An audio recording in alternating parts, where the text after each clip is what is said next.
kinh dị dành cho tổng đài viên mới tại ngân hàng Twilight Trust. Tôi đứng tần ngần bên ngoài tòa nhà ngân hàng và dịch vụ tài chính Twilight Trust. Tòa nhà không quá lớn, nhưng có kiến trúc Gothic nổi bật, trông có vẻ hơi lạc lõng ở vị trí hẻo lánh này. Nó nằm ở tận rìa thành phố, và tôi phải mất hơn 1 giờ lái xe để đến đây. Gần đó là một nghĩa trang tĩnh mịch càng tô nét thêm cho khung cảnh, những bia mộ mờ ảo trong làn sương nhẹ nhưng không quá đáng sợ. Những tòa nhà lác đác xung quanh càng làm tăng thêm cảm giác cô lập. Khi màn đêm dần buông xuống, không khí trở nên lạnh buốt, khiến tôi phải xoa xoa đôi bàn tay cho ấm. Tôi có thể thấy hơi thở của mình trong không khí ẩm ướt, điều này lại càng làm tăng thêm sự huyền bí cho nơi này. May mắn thay xa xa có tiếng chim hót líu lo. Âm thanh vui vẻ ấy vang vọng nhẹ nhàng, mang lại chút hài hòa cho khung cảnh. Tôi điều chỉnh lại cà vạt rồi hít một hơi thật sâu, cảm thấy hồi hộp và phấn khởi. Hôm nay là ngày đầu tiên tôi đi làm và tôi rất muốn tạo ấn tượng tốt. Dạo gần đây tìm việc làm không dễ chút nào, và khi nhận được cuộc gọi từ công ty về vị trí tổng đài viên, tôi đã lập tức nắm bắt cơ hội. Ban quản lý đã thấy hồ sơ xin việc của tôi trên mạng và tin rằng kinh nghiệm trước đây của tôi với tư cách là một điều hành viên khiến tôi trở thành ứng viên lý tưởng cho công việc này. Một điều kỳ lạ về công việc này là không có ca làm việc nào vào buổi sáng cả. Công việc bắt đầu lúc 8 giờ tối và kéo dài đến 5 giờ sáng hôm sau. Điều này có vẻ bất thường vì thường thì buổi sáng mới là thời gian bận rộn nhất, đặc biệt là trong ngành tài chính. Tuy nhiên, tôi không thể phàn nàn vì họ trả cho tôi nhiều hơn gấp nhiều lần so với công việc trước đây của tôi. Họ đã đề nghị $45 cho 1 giờ làm việc, và đây chắc chắn là việc khiến tôi đã gật đầu đồng ý một cách nhanh chóng nhất từ trước đến giờ. Thực lòng mà nói, điều này như một món quà từ trên trời rơi xuống vậy. Khi tôi tiến đến cửa ngân hàng, một người bảo vệ đứng dậy từ bàn làm việc và mỉm cười với tôi. Như thể ông ấy đang đón chờ tôi. "Cậu Gavin Lockwood," ông nói và tươi cười rồi chìa tay ra. "Chào mừng đến với Twilight Trust." "Tôi là Mortimer," ông tiếp tục nói khi tôi bắt tay với ông. "Tôi sẽ là đầu mối liên lạc của cậu hôm nay. Đừng lo, tôi có tất cả thông tin của cậu ở đây rồi, có cả anh của cậu nữa." Ông nói vừa chỉ vào một quyển sổ trên bàn. Mortimer là một người đàn ông khoảng gần 40, người gầy gò, hơi có mùi ẩm mốc. Khuôn mặt góc cạnh của ông với hàm răng ố vàng, đôi mắt sâu và má hóp, tạo nên một sự hiện diện thật kỳ cục và gây bức bối cho người đối diện. Ông cũng có vẻ hơi lôi thôi, quần tây thì rộng hơn cơ thể đến 2 cỡ là ít, được giữ lại nhờ sự hỗ trợ của chiếc thắt lưng. "Để tôi dẫn cậu vào trong và giúp cậu ổn định vị trí," ông ta nói thêm rồi quay lại dẫn tôi vào trong tòa nhà. Khi Mortimer mở cửa, tôi bước vào sảnh ngân hàng. Không gian khá đơn giản nhưng linh hoạt và tiện lợi, với sàn gạch sạch sẽ và tường sơn màu nhạt. Một vài chậu cây được bố trí rải rác và những bàn làm việc bằng gỗ đơn giản xếp ngay ngắn. Sảnh vắng vẻ, chỉ có một vài nhân viên đang chú tâm làm việc. Mortimer dẫn tôi tới thang máy, và khi chúng tôi bước vào, thứ đầu tiên đập vào mắt tôi là một chiếc gương tròn nhỏ được gắn trên một bức tường trong thang máy, đặt ở một góc cho phép mọi người nhìn được phía sau. Nó có vẻ lạc lõng ở đó, như thể nó có một mục đích khác hơn là chỉ làm vật trang trí. "Tầng trệt là sảnh ngân hàng, như cậu thấy đấy," Mortimer nói. Ông ta chỉ vào bảng số của thang máy. "Tầng 1 là căng tin và phòng nghỉ. Cậu cũng có thể sử dụng tầng này nếu cần hút thuốc, vì khu này có khu vực dành riêng để hút thuốc. Đội ngũ hỗ trợ khách hàng ngồi ở tầng 2 và tầng 3. Cậu sẽ làm việc ở tầng 3. Tầng 4 và 5 là khu vực hạn chế, chỉ dành cho quản lý cấp cao." "Cậu nắm rõ được hết chứ?" Ông nhìn tôi và hỏi. Tôi im lặng gật đầu xác nhận trong lúc Mortimer dẫn tôi tham quan tầng 1. Sau đó, chúng tôi trở lại thang máy để lên thẳng tầng 3, nơi tôi sẽ làm việc. Tôi từng làm trong lĩnh vực hỗ trợ khách hàng, nên tôi nghĩ mình sẽ thấy mọi người ngồi gần nhau trong những ô làm việc. Tuy nhiên ở đây, tôi nhận thấy rằng hội trường rộng lớn đã được chia thành nhiều phòng nhỏ. Mỗi phòng được ngăn cách bằng những bức tường chắc chắn, với một cửa sổ kính nhỏ cho phép người đi qua nhìn vào trong. Trong mỗi phòng, chỉ có một nhân viên hỗ trợ khách hàng làm việc trước màn hình. Đeo tai nghe và nói vào micro, Họ hoàn toàn tập trung vào công việc, không để ý đến ánh nhìn lác nhác từ bên ngoài. Mortimer dẫn tôi đến cuối hội trường. Ông mở cửa một căn phòng và mời tôi vào. Tôi đoán đây sẽ là phòng của mình. Bên trong đã có một phụ nữ đang ngồi chờ sẵn, và chúng tôi ngay lập tức nhìn vào mắt nhau. Khuôn mặt bà ấy thể hiện cùng lúc sự lo lắng và nhẹ nhõm khi nhìn thấy tôi. Cậu Lockwood, xin giới thiệu với cậu, bà Patricia Malone. Hôm nay là ngày làm việc cuối cùng của bà ấy. Cậu sẽ tiếp quản vị trí của bà ấy ở đây. Bà Malone, tôi tin bà sẽ giúp cậu Lockwood đây làm quen với trách nhiệm mới và đảm bảo một cuộc bàn giao công việc suôn sẻ nhé. Ông hỏi bà ấy, khuôn mặt bỗng chốc nở nụ cười, nhưng chỉ bộc lộ ra nhiều cái răng ố hơn là sự ấm áp. Patricia gật đầu chậm rãi và ra hiệu cho tôi ngồi vào chiếc ghế trống bên cạnh. Bà ấy còn nhoẻn một nụ cười nhạt với Mortimer khi ông ấy chuẩn bị rời đi. Khi ông ấy đã bước ra ngoài tầm nghe được, bà ấy nhướn một bên lông mày và nhẹ nhàng chọc vào tay tôi, hỏi: Sao cậu lại lâu lắc vậy? Tôi tưởng hôm nay cậu không đến. Bà Malone trông khoảng ngoài 50, tỏa ra một sự cuốn hút nhẹ nhàng như một người mẹ. Tóc bà ngắn và có phần hoa râm được trải gọn gàng, và cặp kính trên khuôn mặt bà mang lại cảm giác ấm áp và an lành. Tôi hình dung bà như một người mẹ yêu thương với hai đứa con trưởng thành. Nhưng qua thái độ của bà, tôi nhận thấy rõ ràng rằng gần đây bà vừa trải qua một chuyện gì đó hơi áp lực. Ôi, cháu xin lỗi. Tôi đáp, hơi bất ngờ trước vẻ mặt lo lắng của bà ấy. Bác bảo vệ Mortimer đã yêu cầu cháu ký một số giấy tờ và dẫn cháu đi tham quan. Hình như nó mất nhiều thời gian hơn cháu nghĩ. Patricia thở phào nhẹ nhõm và gật đầu.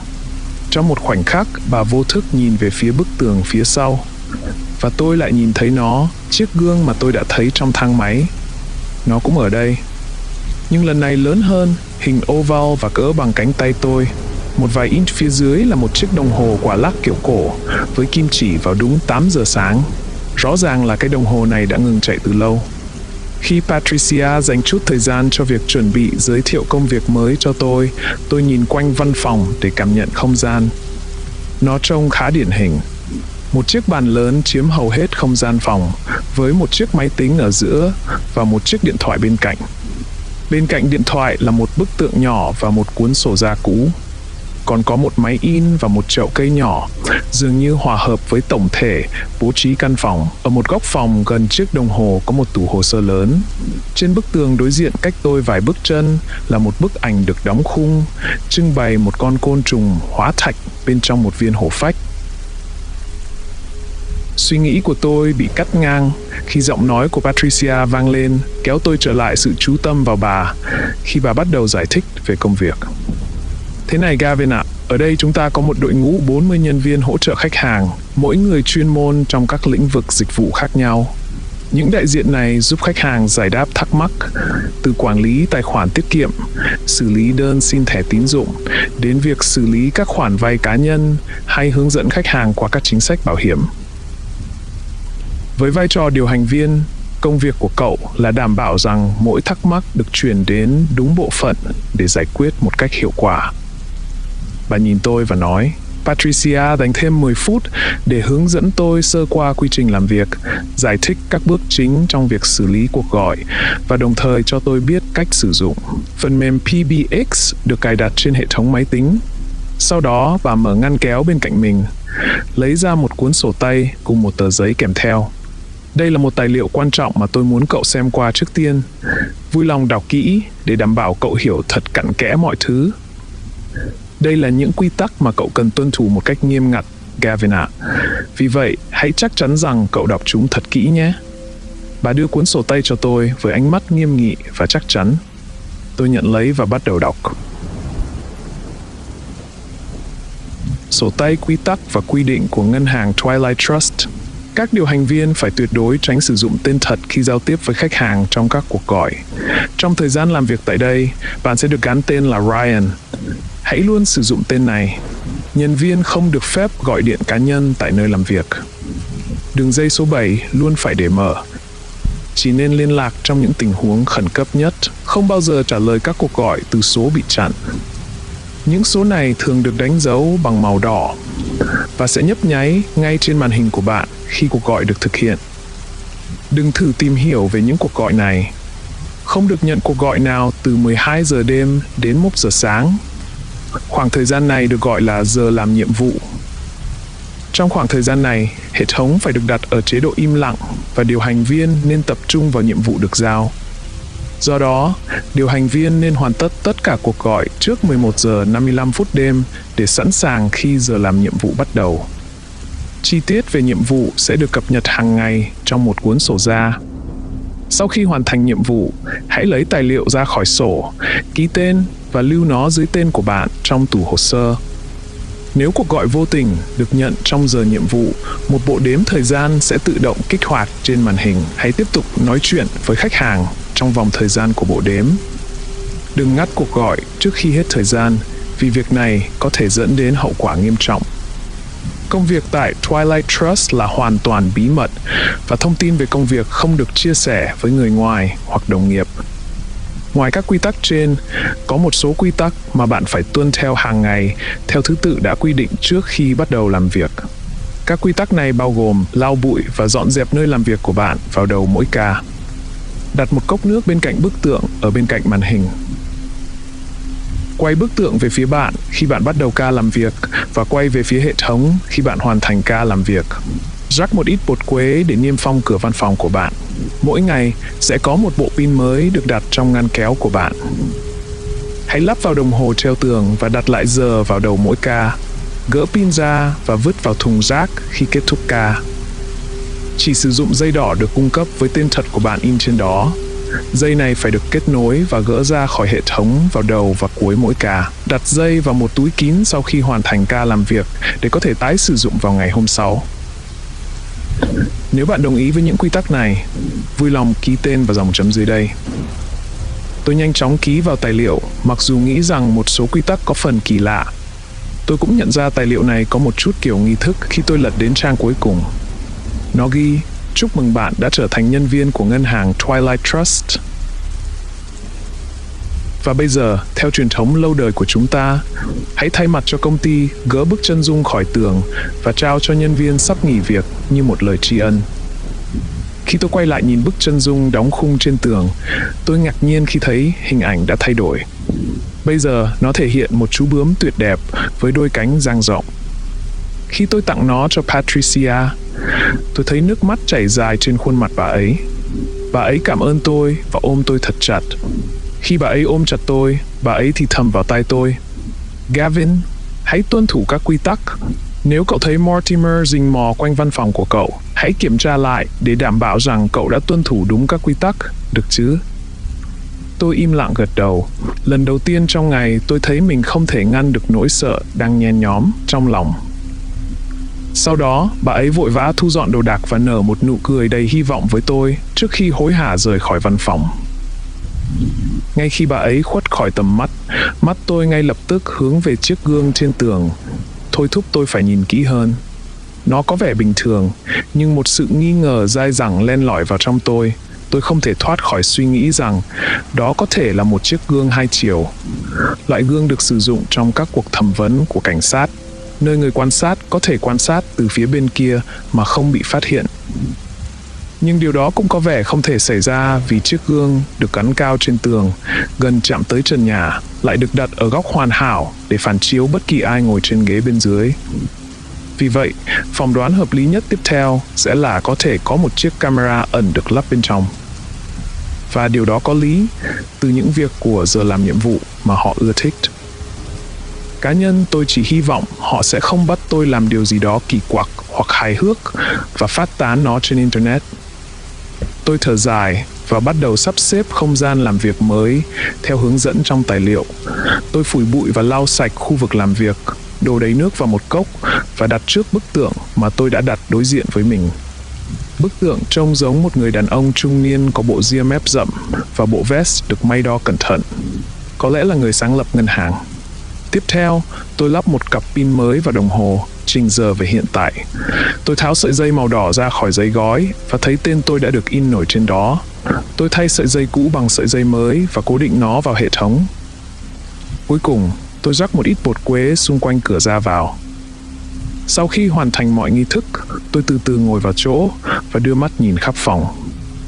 Nhưng không hiểu sao tâm trí tôi vẫn còn vương vấn với lời tạm biệt vội vã của Patricia. Mày đã làm gì thế, Gavin? Tôi tự hỏi thành tiếng, nơi này có gì hơn vẻ bề ngoài đâu.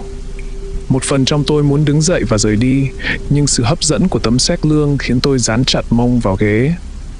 Tôi thực sự rất cần tiền. Và rồi ngay lúc đó, tôi thấy thông báo quen thuộc về cuộc gọi đến hiện lên trên màn hình, cuộc gọi đầu tiên của tôi tại công ty này.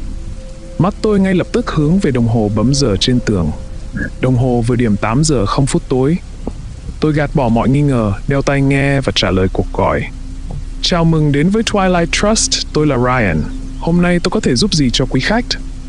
Tôi hỏi vào micro. Đầu dây bên kia im lặng, sau đó là tiếng cười khúc khích lạnh lùng xa xăm. Giọng nói của người đó trầm và khàn khàn, như tiếng lá khô xào xạc trong gió. Ồ, Ryan, thật vui khi cuối cùng cũng được nói chuyện với một người từ quý công ty đây. Tôi cố mỉm cười, mặc dù cảm thấy hơi lo lắng trong lòng. Tôi rất vui khi nghe điều đó. Thưa ông, hôm nay tôi có thể giúp gì cho ông? Tôi chỉ muốn bày tỏ lòng biết ơn của mình. Giọng nói tiếp tục, từng từ đều nhỏ giọt một sự hài lòng kỳ lạ. Dịch vụ của quý công ty thực sự là vô song. Khoản vay tôi nhận được đã giúp tôi giải quyết một khoản nợ cũ. Tôi rất vui khi nghe điều đó, thưa ngài. Tại Twilight Trust, chúng tôi luôn cố gắng làm hài lòng khách hàng. Tôi trả lời. Đúng vậy, rất đúng. Người ở đầu dây bên kia đồng ý. Giọng nói của ông ta hơi run rẩy như thể ông ta đang gật đầu đồng ý. Nếu ông không phiền, tôi có thể hỏi. Chính xác thì chúng tôi đã giúp ông như thế nào? Tôi hỏi, không thể kiềm chế sự tò mò của mình. Giọng nói ở đầu dây bên kia cười chậm rãi, lạnh lùng. Ôi Ryan, có thể nói đó là điều mà tôi không thể đạt được trong một thời gian rất dài. Thế mà hôm nay công ty cậu lại làm được đấy. Đó chính xác là liều thuốc bổ mà tôi cần để giúp tôi đối mặt với một người quen cũ. Một người đã đối xử tệ với tôi. Một giọt mồ hôi ớn lạnh bắt đầu xuất hiện trên trán khi tôi tiếp nhận những hàm ý trong lời nói của ông ấy. Tôi mừng là chúng tôi có thể giúp được ngài. Tôi có thể giúp gì thêm cho ngài hôm nay không? Có lẽ tôi có thể chuyển lời của ngài đến một trong những nhân viên của chúng tôi chăng? Không, chỉ vậy thôi. Giọng nói trả lời giờ gần như thì thầm. Ryan, cậu chỉ cần biết rằng những nỗ lực của cậu được đánh giá cao. Nếu không có sự đóng góp của cậu, tôi đã không thể hoàn thành nhiệm vụ của mình. Tôi chắc chắn sẽ quảng bá cho Twilight Trust. Rốt cuộc thì những người như tôi chắc chắn có thể hưởng lợi từ các dịch vụ của cậu. Đường dây bị ngắt trước khi tôi kịp nói thêm lời nào. Trong giây lát, tôi tháo tai nghe ra và ngả người ra sau ghế, tự hỏi chuyện quái quỷ gì đang xảy ra ở đây vậy. Người gọi có ý gì khi nói ông ta bị ai đó đối xử tệ? Và chính xác thì công ty đã làm gì để khắc phục vấn đề đó? Tôi tự hỏi, đây có phải là một nơi chuyên về hợp đồng cho thuê không? Đây có phải là một công ty tham gia vào hoạt động phạm tội không? Khi tâm trí tôi lướt qua các giả định, mỗi giả định lại càng khiến tôi lo lắng hơn. Tôi thấy một thông báo cuộc gọi khác hiện lên trên màn hình.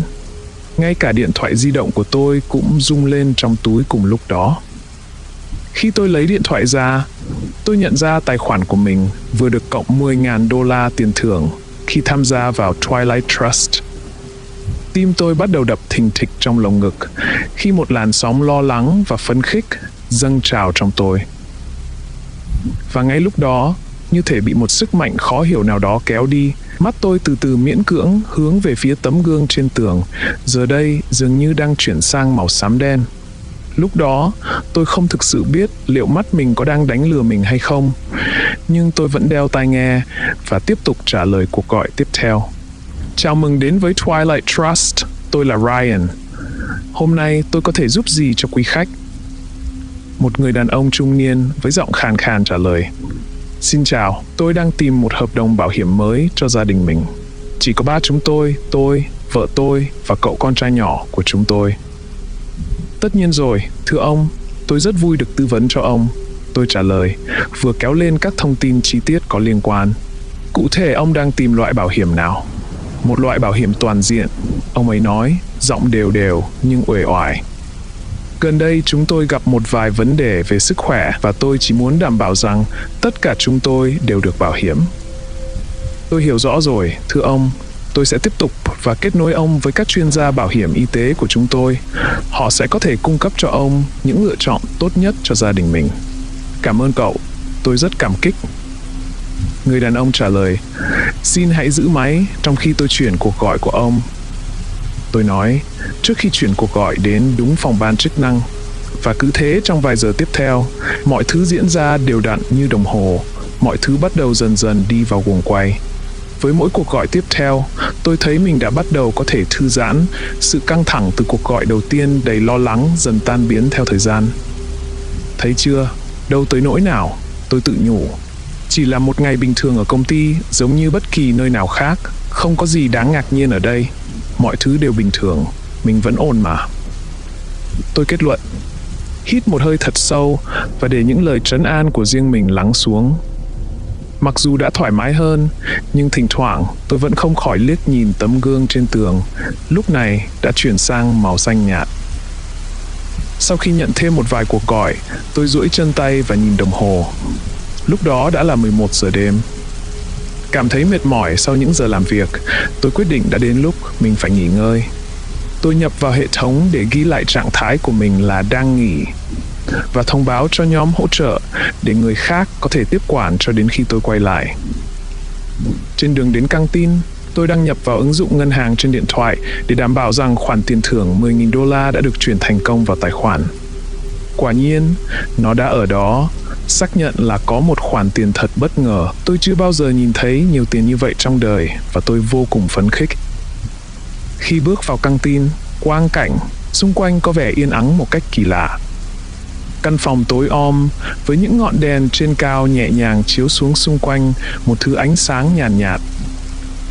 Khoảng nửa tá người ở nhiều độ tuổi khác nhau đang ngồi ở những chiếc bàn nhỏ, ăn trong không gian gần như im lặng, mắt dán chặt vào màn hình. Ít khi nghe được tiếng trò chuyện, chỉ thỉnh thoảng có tiếng thì thầm hoặc lời cảm ơn khi khách đến rồi đi. Điểm sáng duy nhất là mùi thơm của cà phê mới pha hòa quyện với mùi thơm thoang thoảng của bánh nướng. Ngay cả ở khu vực hút thuốc được chỉ định, mọi người vẫn phì phèo một mình. Họ thích sự tĩnh lặng hơn là những câu chuyện vô thưởng vô phạt ở nơi làm việc. Khi nhìn thấy làn khói cuộn lên, tôi cũng nhận thấy những tấm gương được gắn ở đây. Trên thực tế, chúng được gắn trên hầu như mọi bức tường, phản chiếu những sắc màu dịu nhẹ. Sau khi uống cà phê, tôi quay lại văn phòng và tiếp tục làm việc. Khi đồng hồ điểm 11 giờ 55 phút đêm, tôi đặt điện thoại xuống và tắt hệ thống.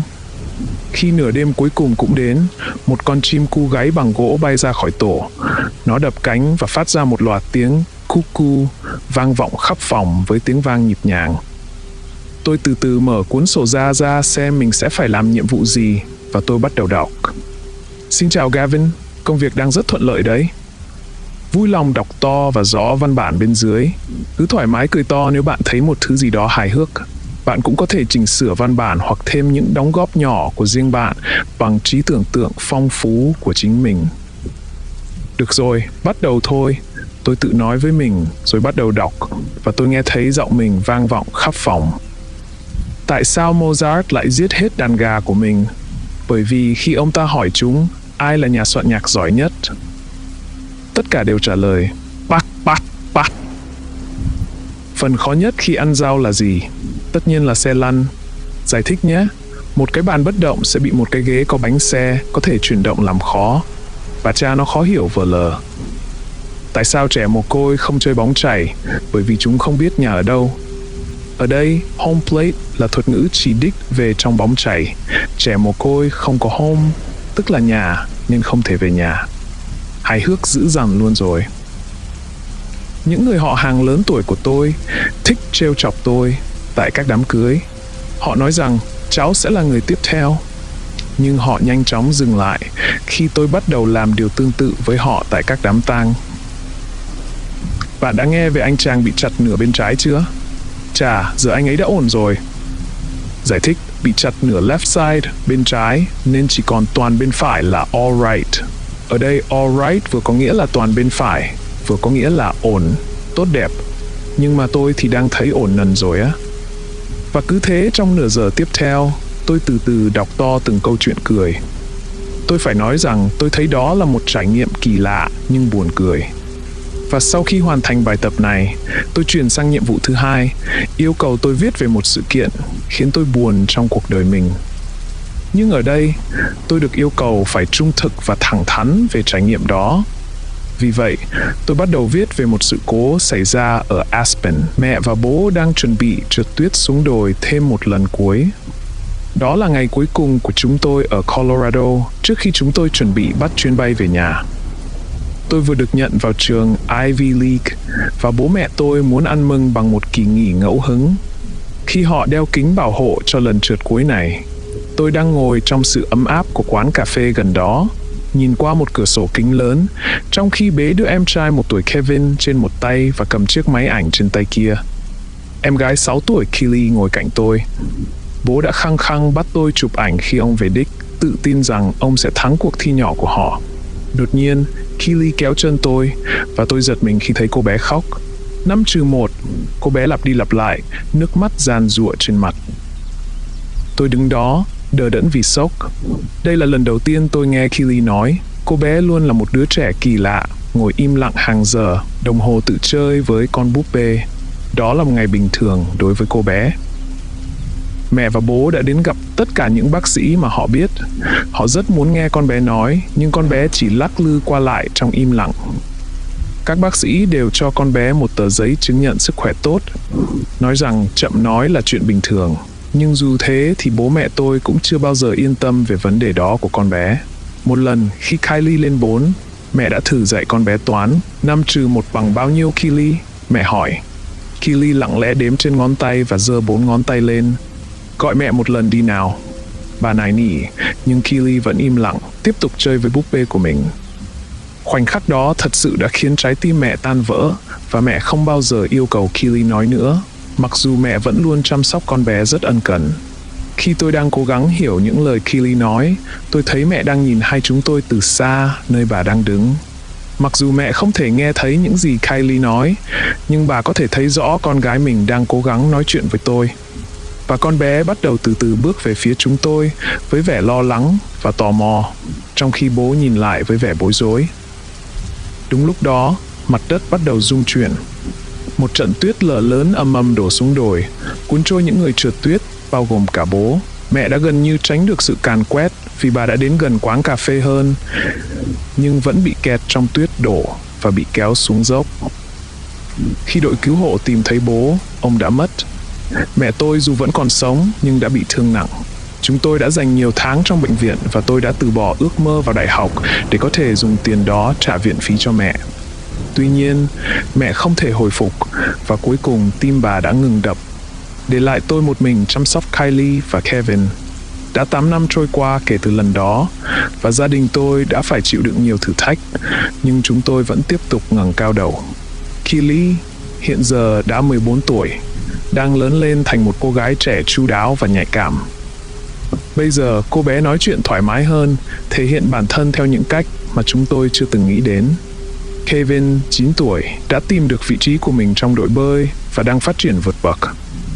Còn tôi đang cố gắng hết sức để trở thành người anh trai mà bọn trẻ cần và có thể tin tưởng để trông cậy. Sau khi viết xong, tôi ký vào tài liệu và đi đến tủ để cất đi. Khi mở một trong những ngăn kéo, tôi thấy hàng trăm tập hồ sơ được sắp xếp gọn gàng. Mỗi tập thuộc về nhiều nhân viên khác nhau. Tất cả đều được sắp xếp theo thứ tự bảng chữ cái. Thư mục của tôi được lưu trữ theo thứ tự L của Lockwood. Tôi lấy nó ra, cẩn thận đặt tài liệu đầu tiên đã hoàn thành vào bên trong và trả nó lại đúng vị trí. Tôi nhận thấy rằng tôi chỉ có thể truy cập vào tập tin của riêng mình. Phần còn lại bị khóa và không thể truy cập được.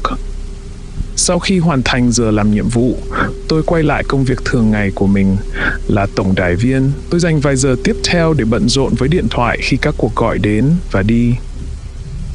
Một điều tôi phải để ý là các cuộc gọi từ các số bị chặn. Những người này gọi điện ngẫu nhiên và tôi phải cảnh giác để tránh trả lời họ.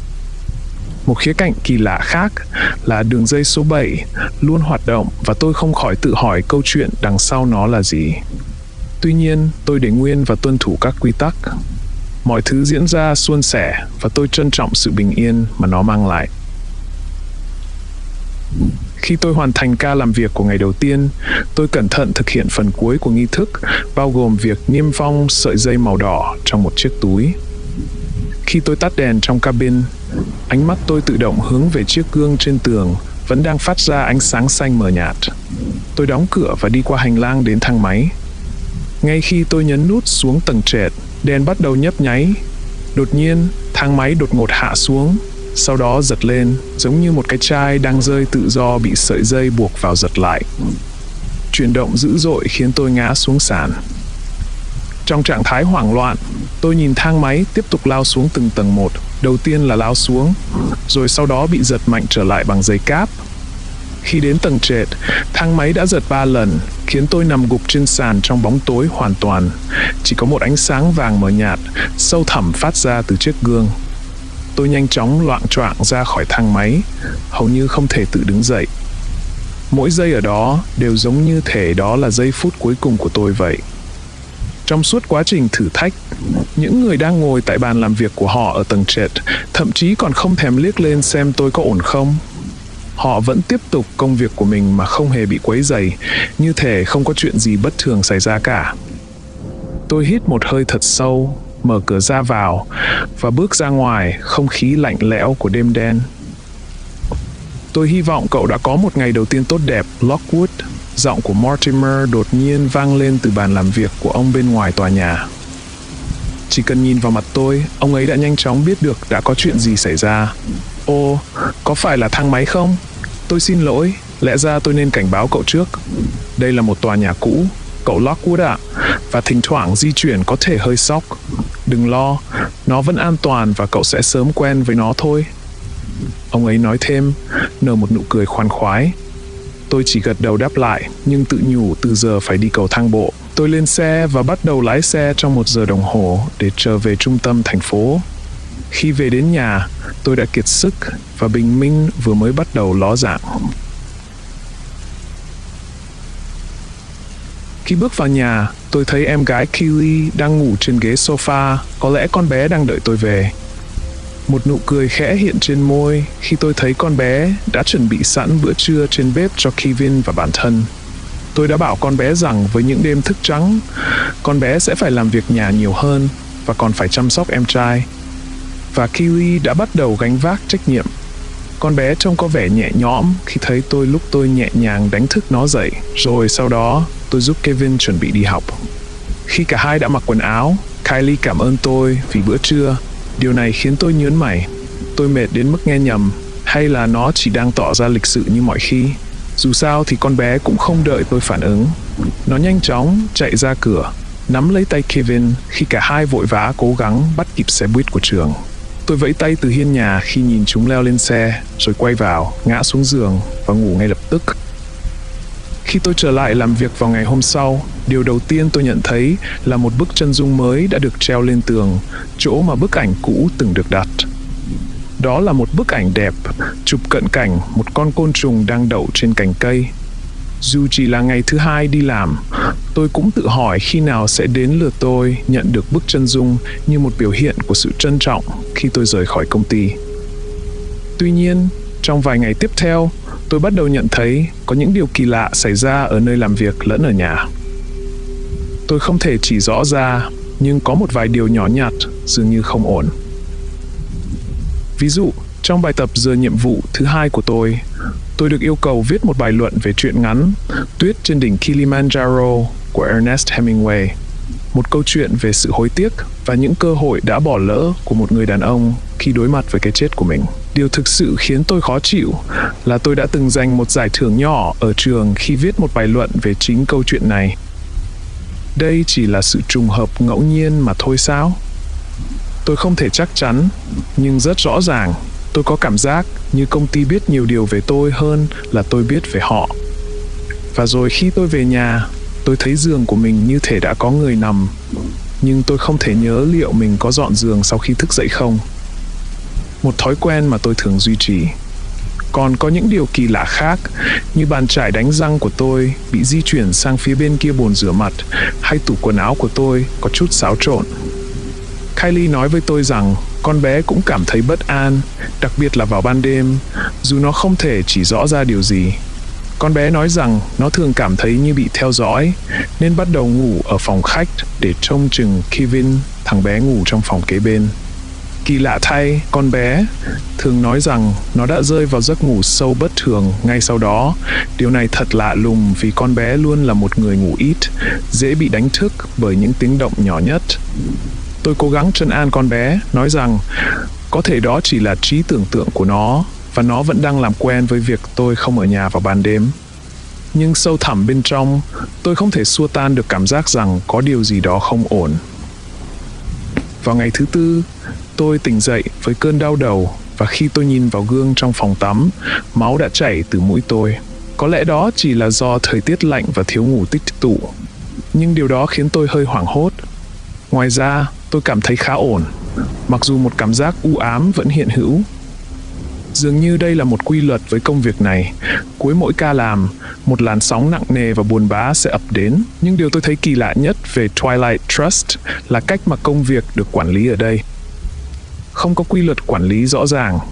Không có đội trưởng nào quản lý các nhân viên phục vụ khách hàng hay cuộc họp hàng ngày. Nhưng công việc vẫn diễn ra như một cỗ máy hoạt động trơn tru. Điểm liên lạc duy nhất giữa chúng tôi và ban lãnh đạo cấp cao là Mortimer, người thường xuyên cung cấp thông báo về các cập nhật hoặc yêu cầu khác.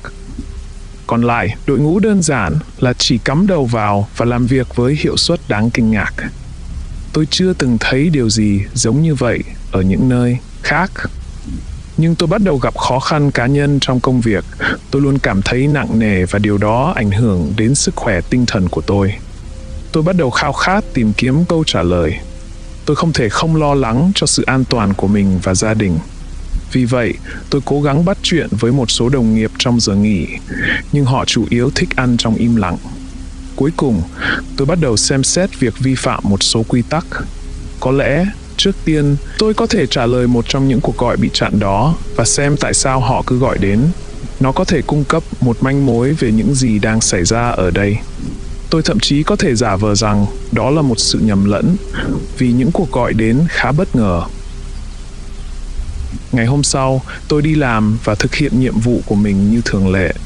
Sau khi thực hiện các nghi thức thông thường, một vài giờ của ca làm, tôi nhìn thấy màn hình nhấp nháy đỏ với một cuộc gọi đến từ số bị chặn. Tôi do dự một lúc không biết có nên nghe hay không.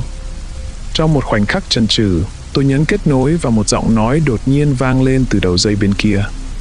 Xin chào, chúc một buổi tối tốt lành tới nhân viên bất mãn của Twilight Trust. Vậy tôi đang nói chuyện với ai hôm nay đây? Có phải là Tom, Jack, Stella, Kathy hay Macy?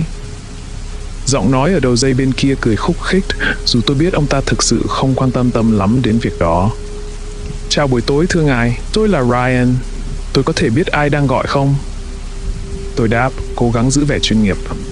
Vậy thì Ryan chính là người mà tôi đang nói đến. Vậy cho tôi hỏi này, Ryan, chuyện gì đã xảy ra với đồng nghiệp của cậu, Kathy? Cô ấy có ổn không? Tôi do dự, không chắc mình đang nói về ai. Người duy nhất tôi biết là Patricia, nhưng tôi không thể chắc chắn liệu ông ta có đang nói về bà ấy không. Cứ nói đi, cậu bé, đừng để tôi phải đoán mò.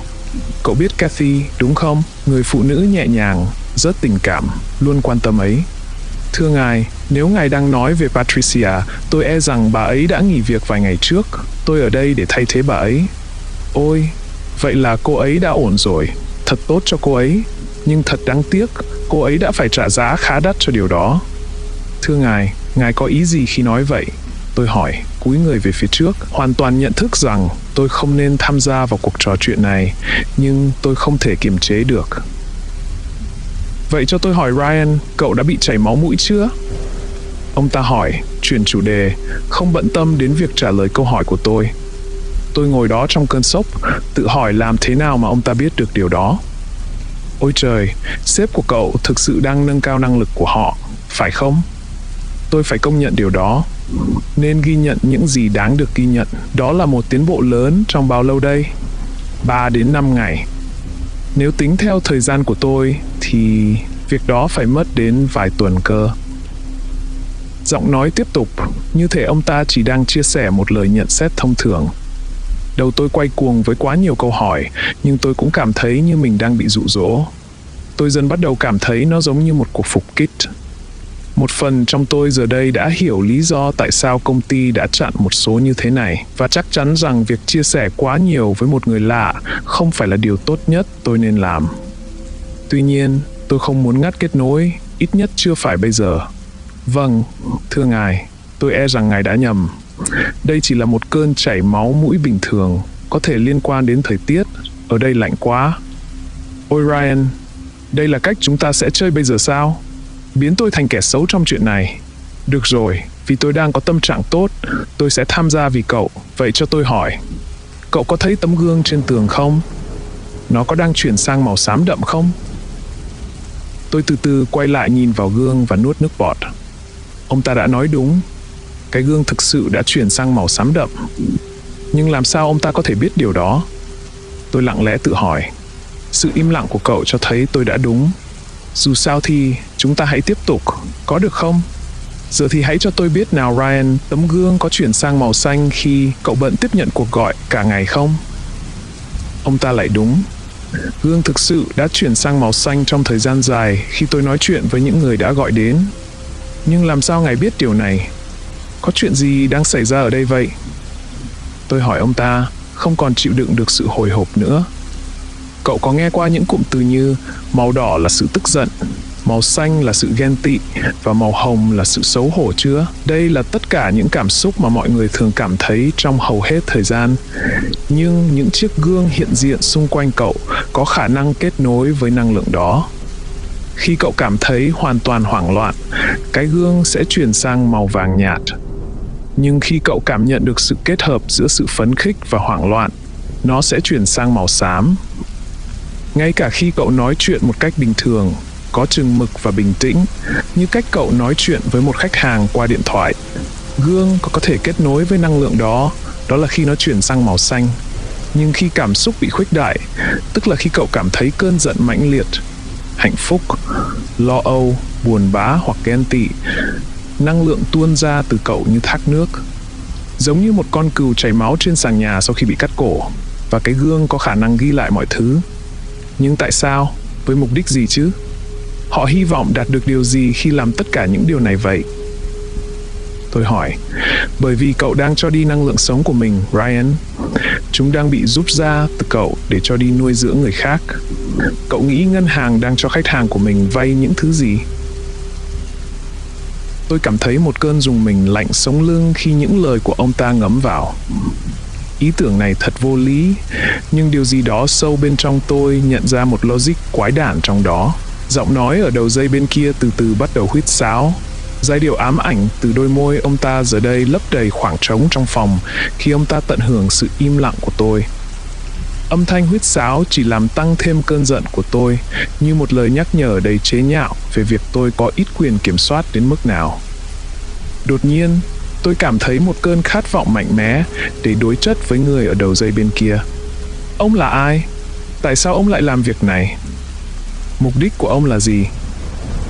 Cuối cùng tôi cũng đặt câu hỏi, giọng tôi dao động giữa nỗi sợ hãi và sự tức giận. Tiếng huýt sáo dừng lại đột ngột, thay vào đó là một tiếng cười trầm, đầy đe dọa. Mục đích ư? Tôi cứ tưởng rằng mình đang thực hiện một việc có ích cho những kẻ như cậu chứ. Tạo ra một sự xáo trộn cần thiết trong thế giới của cậu, chỉ để hy vọng rằng số phận của cậu sẽ tốt hơn của tôi. Tôi chỉ đến để cảnh báo cậu, để cậu biết rằng thời gian đang dần cạn kiệt. Việc có nghe theo hay không hoàn toàn tùy thuộc vào cậu. Cậu không cần phải tin vào những gì tôi đã nói, nhưng cậu vẫn muốn có câu trả lời rõ ràng, phải không? Vậy thì hãy tự đi tìm chúng. Hãy lên tầng 5 trong tòa nhà của cậu và tự mình nhìn xem. Điều đó sẽ giúp cậu hiểu được mục đích của tôi là gì. Ông ta cười khẩy. Lần đầu tiên, tôi cảm thấy mình như bị dồn vào đường cùng. Không nghĩ ra được điều gì để nói. Nhưng tầng đó bị cấm. Những nhân viên như tôi không được phép lên đó. Cuối cùng, tôi yếu ớt nói. Nói chuyện với tôi cũng là một điều cấm kỵ. Nhưng điều đó cũng đâu có ngăn cản cậu, đúng không? Sau một khoảng lặng ngượng ngùng, tôi hỏi ông ta. Tôi nên gọi ông là gì nếu cần liên lạc lại?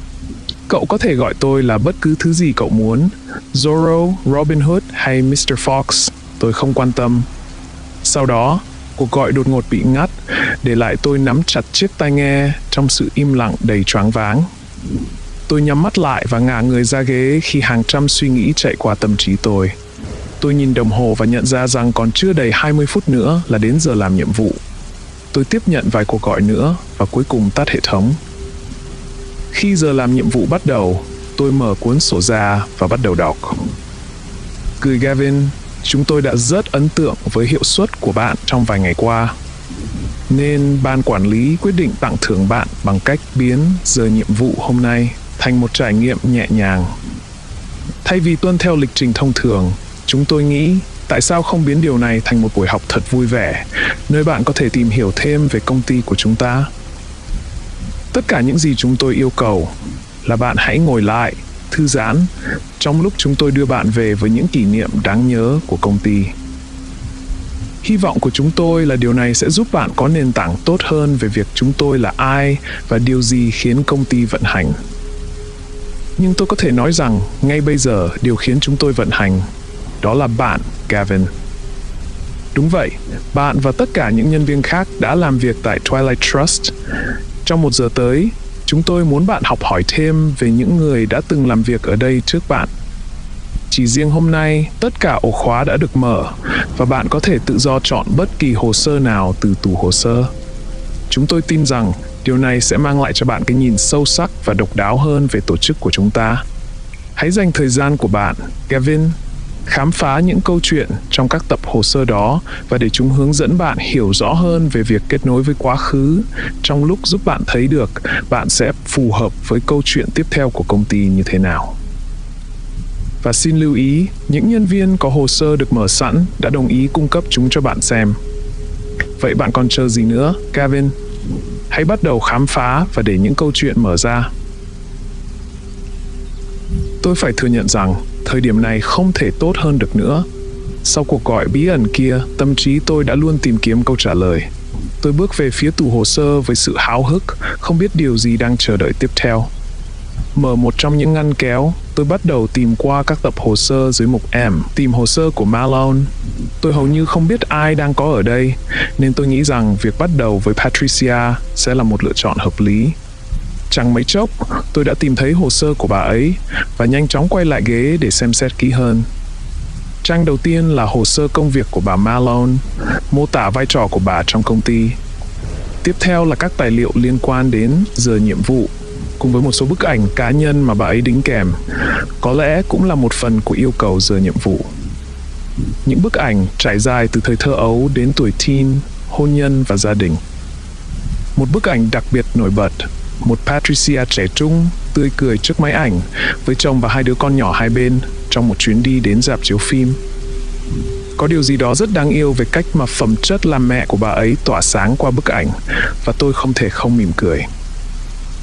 Nhưng rồi điều gì đó trong bức ảnh làm dấy lên một tín hiệu báo động trong tâm trí tôi. Thoạt nhìn, nó có vẻ hoàn toàn bình thường. Patricia ở độ tuổi khoảng giữa 20, đứng giữa 2 đứa con. Nhưng rồi tôi chợt nhận ra tấm poster phim ở phía sau, đó là phim Top Gun Maverick, một bộ phim chỉ mới ra mắt cách đây 2 năm. Làm sao có thể như vậy được? Tôi thì thầm trong sự kinh ngạc. Làm sao mà một ai đó có thể già đi nhanh đến vậy chỉ trong 2 năm? Tôi vội vã lật lại các trang để kiểm tra hồ sơ công việc và xem ngày sinh. Cô ấy sinh năm 1994, chỉ lớn hơn tôi có 5 tuổi mà thôi. Tôi càng thêm hoảng hốt khi biết rằng cô ấy gia nhập công ty vào năm 2022, tức là chỉ mới 2 năm làm việc trong công ty. Nhưng năm nay, Malone đã bước sang tuổi 30, vậy mà cô lại trông như một người gần 50 tuổi. Bất chợt, cuộc gọi của Mr. Fox trở nên rành mạch đến đáng sợ, và tôi cố gắng kìm nén sự hoảng loạn. Tôi vội vàng quay lại tủ hồ sơ và nhanh chóng tìm thấy tập hồ sơ của Mortimer. Khi mở ra, ánh mắt tôi ngay lập tức bị thu hút bởi hồ sơ của ông ấy. Tim tôi nghẹn lại khi nhìn thấy năm sinh, 1906. Bức ảnh đen trắng của Mortimer ở độ tuổi đôi mươi, điển trai, mặc quân phục với nụ cười tự tin, hàm răng hoàn hảo và mái tóc vàng dày, khiến ông trông như một người hoàn toàn khác. Giờ đây, việc nhìn thoáng qua tấm gương đã bị phủ lên bởi một sắc vàng kỳ quái, đã trở thành thói quen. Khi ngồi đó, một làn sóng lo lắng ập đến và tôi chật vật để cố gắng hiểu rõ những thông tin đáng lo ngại mà tôi vừa phát hiện ra. Một phần trong tôi muốn gạt bỏ tất cả như một cơn ác mộng hoặc một trò đùa, nhưng tôi không thể phớt lờ cảm giác rằng có điều gì đó thực sự sai trái ở Twilight Trust. Sau khi dành ra vài phút để trấn tĩnh bản thân, tôi nhận ra cách duy nhất để tìm câu trả lời bây giờ là khám phá tầng 5. Tôi quyết định đợi đến khi giờ nhiệm vụ kết thúc để đối diện với những gì đang chờ đợi tôi ở phía trước. Khi đồng hồ điểm đúng 1 giờ sáng, tôi mặc áo khoác và đi về phía thang máy. Tim tôi đập nhanh theo từng tầng đi qua, mỗi tiếng đinh của thang máy càng làm tăng sự lo âu trong tôi. Khi cửa thang máy mở ra ở tầng 5, tôi được chào đón bởi một hành lang dài, hẹp và lờ mờ ánh sáng, với một khúc quẹo sắc nhọn ở cuối. Khi bước ra, một năng lượng kỳ lạ bao trùm không gian, làm lông tơ trên cánh tay tôi dựng đứng. Cảm giác như một lực vô hình đang kéo tôi vào, hướng về một thứ gì đó mà tôi chưa thể nhìn thấy. Nhưng tôi tiếp tục bước tới, từng bước cẩn trọng hơn bước trước, hơi thở dồn dập vì hồi hộp. Khi tôi đến gần khúc quẹo, tôi nhìn thấy một tấm bảng tên lớn trên tường ghi hầm mộ. Rẽ qua góc đó, tôi đối mặt với một chiếc két sắt lớn nhất mà tôi từng thấy trong đời. Ngay lúc đó, một cơn đau nhói bắn qua đầu tôi. Tôi giữ chặt trán và nhận thấy áo sơ mi của mình bị thấm máu khi những giọt máu nhanh chóng chảy ra từ mũi. Tôi đứng sững người trong hoảng loạn, cố gắng cầm máu. Khi đó, tôi cảm nhận được một bàn tay đặt lên vai mình. Tôi giật mình hoảng hốt, chỉ để thấy Mortimer đứng ngay sau lưng, nhìn chăm chú. Nỗi hoảng loạn trào lên trong tôi, không phải vì ông ấy bắt gặp tôi đang xâm phạm vào điều cấm kỵ, mà vì điều đang xảy ra với khuôn mặt của ông. Ông không còn giống như Mortimer mà tôi biết. Thay vào đó, ông bắt đầu dần dần trông giống như bức ảnh cũ mà tôi tìm thấy trong tủ hồ sơ. Hai gò má hóp và đôi mắt vô hồn dần được thay thế bằng khuôn mặt của một người đàn ông trẻ trung với hàm răng hoàn hảo và mái tóc vàng óng. Tôi kinh hoàng khi thấy khuôn mặt ông ta dường như tự chữa lành và biến đổi ngay trước mắt tôi chỉ trong vài khoảnh khắc. Điều đó càng khiến tôi hoảng loạn hơn khi máu từ cả hai lỗ mũi bắt đầu chảy ra nhiều hơn. Mortimer chỉ đơn giản nắm lấy cổ áo tôi và bắt đầu lôi tôi xa ra khỏi cái két sắt bằng một cú kéo mạnh và không thể cưỡng lại. Tôi lảo đảo về phía sau, giữ thăng bằng một cách khó khăn khi ông ấy kéo tôi về phía thang máy. Đến lúc này, máu từ mũi tôi đã chảy lên khắp khuôn mặt. Chảy máu chỉ bắt đầu giảm khi cửa thang máy cuối cùng đóng lại và thang máy bắt đầu đi xuống các tầng dưới. Nhưng nỗi kinh hoàng chưa kết thúc vì Mortimer lại bắt đầu biến đổi. Khi tôi dựa lưng vào tường, đèn trong thang máy bỗng chớp nháy rồi tắt hẳn, nhấn chìm chúng tôi vào bóng tối tuyệt đối. Ánh sáng duy nhất phát ra từ tấm gương, giờ đây phát sáng với sắc vàng sâu đậm, chiếu một cái bóng kỳ lạ lên khuôn mặt ông ta. Tôi kinh hãi nhìn khi những đặc điểm trên khuôn mặt ông bắt đầu nhăn lại, như thể đang bị thời gian nuốt chửng. Mùi hôi thối quanh ông trở nên nồng nặc hơn, làm dày đặc không khí và khuếch đại sự sợ hãi của tôi, hoàn toàn giam cầm tôi trong không gian chật hẹp với ông ta. Dù tôi mong đợi sẽ phải đối mặt với những hậu quả nghiêm trọng hơn vì việc vi phạm quy tắc, Mortimer nhìn tôi gục xuống sàn với một biểu cảm gần như thích thú. Khi cửa thang máy cuối cùng mở ra ở tầng 3, ông ấy vẫy tay một cách hờ hững, như thể muốn nói, "Cậu đi trước đi." Tôi không cần nghe thêm lời khuyến khích nào và vội vàng lao ra khỏi thang máy, cố gắng đứng vững. Khi tôi quay lại, mong chờ ông ta đi theo tôi về văn phòng. Ông chỉ đứng đó nhìn tôi, một nụ cười mỉm nhếch trên môi khi cửa thang máy đóng lại và nó tiếp tục đi xuống. Tôi cảm thấy có chút nhẹ nhõm khi thấy ông ấy không đi theo và ngay lập tức tôi đi thẳng vào phòng vệ sinh để rửa sạch máu. Tôi hắt nước lên mặt nhiều lần, sự mát lạnh của nó mang lại cảm giác dễ chịu trên da tôi. Khi tôi chậm rãi mở mắt và nhìn vào gương, tôi nhận thấy một lọn tóc trên đầu mình đã hoàn toàn chuyển sang màu trắng. Nhưng kỳ lạ thay, tôi không còn hoảng sợ nữa. Thay vào đó, tim tôi bắt đầu bình tĩnh lại, nhịp đập dần chậm lại, như thể đã sẵn sàng chấp nhận thực tế trước mắt. Tôi rời khỏi phòng vệ sinh và quay trở lại văn phòng của mình. Khi tôi ngồi xuống ghế, những sự kiện của 15 phút vừa qua cứ lặp đi lặp lại trong đầu tôi. Ánh mắt tôi chuyển về phía hệ thống trước mặt, nơi tôi thấy trạng thái của mình vẫn hiển thị đang nghỉ. Và rõ ràng là có ai đó trong nhóm hỗ trợ đang tiếp tục làm việc thay cho tôi. Tôi ngồi thẳng dậy, lấy lại quyền kiểm soát trạm của mình. Tôi truy tìm số đã bị chặn mà tôi nhận được trước đó trong ngày và gọi lại. Đường dây kết nối sau vài hồi chuông, nhưng lần này không có giọng nói nào vang lên. Thay vào đó chỉ là sự im lặng, như thể ông ta đang chờ tôi lên tiếng trước. Ông nói đúng, Mr. Fox. Cuối cùng tôi cũng cất lời, cúi sát vào micro. Tôi đã tự mình chứng kiến, tôi đã lên đến tầng 5 và tận mắt nhìn thấy mọi thứ. Mọi điều ông nói đều đúng, tôi thú nhận, hy vọng nhận được sự công nhận nào đó từ đầu dây bên kia. Nhưng đáp lại tôi chỉ là sự im lặng. Ông Fox, ông có ở đó không? Tôi nên làm gì đây? Tôi phải đối mặt với chuyện này như thế nào đây? Cuối cùng, tôi không thể giấu được sự tuyệt vọng trong giọng nói khi hiện thực dường như đang dồn ép từ mọi phía. Tôi mong đợi giọng nói bên kia sẽ cân nhắc một lúc trước khi đưa ra chiến lược để giúp tôi. Thay vào đó, ông ta đáp lại một cách nhanh chóng. Hãy tuân theo quy tắc, chàng trai trẻ, hãy tuân theo quy tắc. Và Ryan... Vâng. Tôi hồi hộp đáp lại, nín thở, hy vọng vào điều gì đó, bất cứ điều gì có thể giúp tôi đi qua sự hỗn loạn này. Và điều đó bao gồm cả việc không được nhấc máy trả lời cuộc gọi của tôi nữa. Ông ta thêm vào, trước khi đường dây bị cắt. Tôi chưa kịp xử lý cuộc gọi với ông Fox, thì điện thoại lại bắt đầu đổ chuông. Tôi dựa lưng vào ghế, nhìn màn hình sáng lên với hàng loạt cuộc gọi đến. Tôi biết chúng sẽ liên tục đến, cho đến khi ca làm việc của tôi kết thúc. Nhưng kỳ lạ thay, tôi không còn cảm thấy hoảng loạn như trước. Bây giờ, khi đã hiểu rõ những gì tôi phải đối mặt, tôi có thể cảm nhận cơ thể mình dần đi vào nhịp điệu quyết tâm, một cảm giác về mục tiêu thúc đẩy từng hành động, bất kể con đường phía trước khó khăn ra sao. Vì vậy, tôi quay trở lại công việc, liên tục trả lời các cuộc gọi. Khi ca làm việc kết thúc, tôi làm theo tất cả các quy tắc được yêu cầu, bao gồm việc niêm phong dây đỏ vào túi.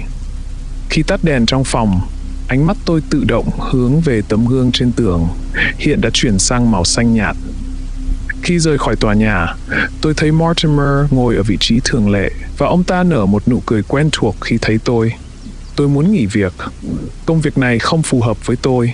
Làm thế nào để tôi liên hệ với phòng nhân sự? Tôi hỏi trong khi nhìn ông ta. Mortimer không tỏ ra ngạc nhiên. Thay vào đó, ông ta bình tĩnh mở một tập tài liệu và đưa cho tôi một biểu mẫu. Điền vào biểu mẫu này, tôi sẽ chuyển nó cho cấp trên, ông ta nói một cách đều đều. Khi tôi hoàn thành biểu mẫu và trả lại, tôi nói tôi sẽ thông báo trước 1 tháng, như quy định của công ty khi tôi nhận công việc này. Mortimer không có bất kỳ phản hồi nào, chỉ cẩn thận xếp hồ sơ của tôi vào một thư mục riêng. Khi tôi trở lại làm việc vào ngày hôm sau, Mortimer đã ở vị trí của mình. Thực tế, ông ta đã có sẵn một bản cập nhật cho tôi. Chúc mừng cậu Lockwood. Ban quản lý đã chấp thuận yêu cầu của cậu. Tuy nhiên, họ đã gia hạn thêm 4 tuần cho thời gian thông báo của cậu, ông ta nói, giọng điệu có vẻ thông cảm khi đặt một tài liệu mới in lên bàn. Nhưng tại sao? Tôi hỏi, sự bực bội ngày càng tăng. Để tôi kiểm tra, Mortimer đáp, liếm môi khi lấy ra một tài liệu khác từ thư mục. Việc gia hạn là do các vi phạm phát sinh trong thời gian cậu làm việc. 1 tuần thêm cho việc nhận cuộc gọi từ số bị chặn. 1 tuần nữa cho việc truy tìm và gọi lại số đó. Và 2 tuần cho việc xâm nhập trái phép. Bình thường, việc xâm nhập trái phép đã đủ để bị phạt thêm 8 tuần. Nhưng vì cậu còn mới và vẫn đang học hỏi, ban quản lý cảm thấy nên nương tay. Ông ta nói và mỉm cười một cách ấm áp. Tôi nhìn ông ta với vẻ khó tin, nhưng tôi không thực sự ngạc nhiên về diễn biến này. Không còn nữa. Điều duy nhất tôi nghĩ đến là những lời cuối cùng của Patricia về việc tuân theo quy tắc. Tôi nhắm mắt trong giây lát, sau đó gật đầu đồng ý và quay bước về phía lối ra. Cậu Lockwood, giọng của Mortimer vang lên, làm tôi dừng bước. Tôi cần cậu ký vào tài liệu này để xác nhận rằng cậu đồng ý với các điều khoản mới về việc gia hạn, ông ta nói, khẽ nhún vai. Đây là một công ty chuyên nghiệp, cậu thấy đấy, chúng tôi cần tuân thủ các quy trình. Tôi chỉ gật đầu và ký vào tài liệu trước khi trả lại cho ông ta. Cảm ơn, cậu Lockwood. Ông ta đáp lại khi cẩn thận xếp giấy tờ đã ký vào tập hồ sơ và đóng lại với một cái chốt dứt khoát. Với điều đó, tôi Tôi nhanh chóng quay lưng và bước qua ông ta. Đầu óc vẫn quay cuồng với tất cả những gì vừa xảy ra. Nhưng tất cả chỉ càng làm tôi thêm quyết tâm để hoàn thành đến cùng. Trong vài tuần sau đó, tôi trở nên tập trung và quyết tâm hơn bao giờ hết. Tôi tuân thủ các quy tắc một cách tỉ mỉ, hoàn thành nhiệm vụ với độ chính xác cao và luôn cảnh giác với bất cứ thứ gì bất thường. Đó là lúc tôi thực sự hiểu tại sao các nhân viên khác trên tầng đều có hành vi tương tự. Mọi người đều cố gắng hết sức để tiết kiệm năng lượng, thực hiện nhiệm vụ của mình một cách yên lặng, gần như máy móc. Họ cố gắng tránh những tình huống căng thẳng có thể dẫn đến tiêu hao năng lượng không cần thiết, đặc biệt là trong giờ nhiệm vụ. Nhưng điều đó nói thì dễ hơn làm, vì giờ nhiệm vụ được thiết kế để kích hoạt những yếu tố căng thẳng đó, nhưng điều đó không có nghĩa là bạn không nên cố gắng. Giữ nhịp tim ổn định là yếu tố quan trọng để sống sót lâu dài tại Twilight Trust. Tôi cũng dần hiểu rõ tại sao các mối quan hệ bạn bè lại khan hiếm và việc tâm sự với nhau bị tránh né. Việc gắn kết cảm xúc có thể trở thành gánh nặng nếu ai đó rơi vào tình huống xấu tại nơi làm việc. Điều đó có thể xảy ra hôm nay, ngày mai hoặc thậm chí 2 tháng nữa. Bạn không bao giờ biết trước được. Vì vậy, câu nói mạnh ai nấy lo dường như trở thành châm ngôn ngầm ở đây. Tuy nhiên, khi tôi bước vào tuần thứ 8 và cũng là tuần cuối cùng ở công ty, sự hoang tưởng bắt đầu lấn át tôi. Tôi thường xuyên liếc nhìn sau lưng, cảm thấy như đang có ánh mắt vô hình dõi theo mình. Chúng khiến tôi kiểm tra lại mọi thứ nhiều lần. Sự căng thẳng tăng dần theo từng ngày. Như thể tôi đang chuẩn bị tinh thần cho một cú đánh bất ngờ sẽ khiến tôi phải bắt đầu lại từ đầu. Khi chỉ còn 3 ngày nữa là hết thời gian làm việc, tim tôi như ngừng đập khi thấy Mortimer lảng vảng quanh văn phòng của tôi khi tôi vừa từ nhà vệ sinh trở về. Ông ta cầm một tập hồ sơ trên tay và nở một nụ cười kỳ lạ khi đi ngang qua tôi. Tôi không chắc liệu ông ta có ghé qua văn phòng của tôi hay chỉ đơn giản là đang xử lý công việc khác. Tôi lập tức lao đến bàn làm việc và bắt đầu kiểm tra xem mọi thứ có còn đúng vị trí hay không. Sợi dây đỏ có in tên tôi vẫn nằm ở vị trí đáng lẽ của nó. Bột quế rắc quanh cửa ra vào vẫn nguyên vẹn. Bức chân dung trên tường, tủ hồ sơ, ly nước và cuốn nhật ký bọc da, tất cả đều đúng vị trí. Thậm chí chiếc đồng hồ quả lắc cũng vẫn đang chạy, đồng bộ với cả đồng hồ đeo tay của tôi và hệ thống. Nhưng sau đó ánh mắt tôi dừng lại ở bức tượng nhỏ. Nó đã bị di chuyển. Lẽ ra nó phải đối diện với tôi trong suốt ca làm việc, nhưng giờ đây nó hơi nghiêng về phía máy tính. Đồ danh ma, tôi lẩm bẩm, thầm nguyền rủa Mortimer với vài từ lựa chọn. Tôi cẩn thận đặt bức tượng trở lại vị trí đúng và ngồi xuống từ từ, kiểm tra mọi thứ lần nữa để tự an lòng. Cuối cùng, tôi nhìn đồng hồ, nó vừa chỉ 11 giờ 20 phút tối. Tôi hít một hơi sâu, lấy lại bình tĩnh, nắm quyền kiểm soát trạm làm việc của mình và tiếp tục nhận các cuộc gọi. Sau khi xử lý hơn 20 cuộc gọi, tôi dành một chút thời gian để duỗi người và nhìn đồng hồ lần nữa. Nó chỉ 11 giờ 45 phút. Mắt tôi lập tức rời sang cuộc gọi mới, đang nhấp nháy trên màn hình chờ tôi chú ý. Mấy thứ này không bao giờ dừng lại nhỉ? Mình sẽ nhận thêm vài cuộc nữa trước khi chuẩn bị cho giờ nhiệm vụ. Tôi thở dài nhấn kết nối và trả lời cuộc gọi. Chào mừng đến với Twilight Trust. Đây là Ryan. Tôi có thể hỗ trợ gì cho bạn hôm nay? Tôi nói vào micro. Chào buổi tối, tôi tên là Gavin. Tôi muốn mở một tài khoản cho bản thân. Chắc chắn rồi thưa ông. Tôi có thể xin tên đầy đủ của ông được không? Tôi trả lời. Gavin Jeremiah Lockwood. Tôi đột nhiên cứng đờ khi cảm thấy máu rút khỏi mặt. Đó chính là tên đầy đủ của tôi. Tâm trí tôi quay cuồng khi tôi cố gắng giữ bình tĩnh. Ông có thể lặp lại điều đó được không? Tôi hỏi, cố gắng giữ giọng bình thản. Gavin Jeremiah Lockwood. Người đó đáp lại một cách điềm tĩnh. Tôi hít một hơi sâu và buộc bản thân phải tập trung lại. Cảm ơn ông Lockwood. Ông có thể cung cấp ngày sinh và nơi cư trú của mình không? Có một khoảng ngừng ngắn ở đầu dây bên kia, rồi người gọi trả lời. Ngày 14 tháng 4 năm 1999, địa chỉ là số 425, khu dân cư Evergreen. Mồ hôi lạnh ướt trán khi tôi nhìn chằm chằm vào màn hình, không chỉ vì ông ta vừa đọc chính xác thông tin của tôi, từng chi tiết từ địa chỉ nhà thời thơ ấu, mà còn vì tôi nhận ra rằng một bộ đếm thời gian đã xuất hiện trên màn hình. Trong khi đó, đồng hồ hệ thống hiện 12 giờ 01 phút sáng. Giờ nhiệm vụ đã bắt đầu mà tôi không hề hay biết. Và giờ tôi không thể ngắt kết nối cho đến khi bộ đếm hết thời gian. Trái tim tôi đập thình thịch trong lồng ngực. Tôi chậm rãi nhìn về phía đồng hồ quả lắc trên tường. Con chim lần này không xuất hiện và kêu nữa. Thay vào đó, kim đồng hồ chỉ vào 1 giờ 50 phút tối. Rõ ràng, đồng hồ đã ngừng hoạt động từ lâu. Có lẽ cậu nên kiểm tra thùng rác bên cạnh. Tôi nghe giọng nói nhẹ nhàng từ đầu dây bên kia, như thể đang tự nguyện giải thích mọi điều. Tôi do dự một lát, nhưng rồi cũng quỳ xuống để lấy thùng rác dưới bàn, tự hỏi mình sẽ tìm thấy gì bên trong. Khi tôi lục tìm, tôi kéo ra vỏ gói bỏ đi của một bộ gồm 2 viên pin màu đỏ mà tôi đã tháo ra từ đầu ca làm việc.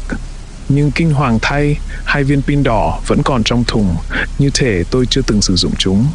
Cạnh chúng là một vỏ gói khác, đựng 2 viên pin màu xanh, thứ mà tôi chưa từng thấy trước đó. Và rồi tôi nhận ra, Mortimer đã tráo pin khi tôi đi nghỉ.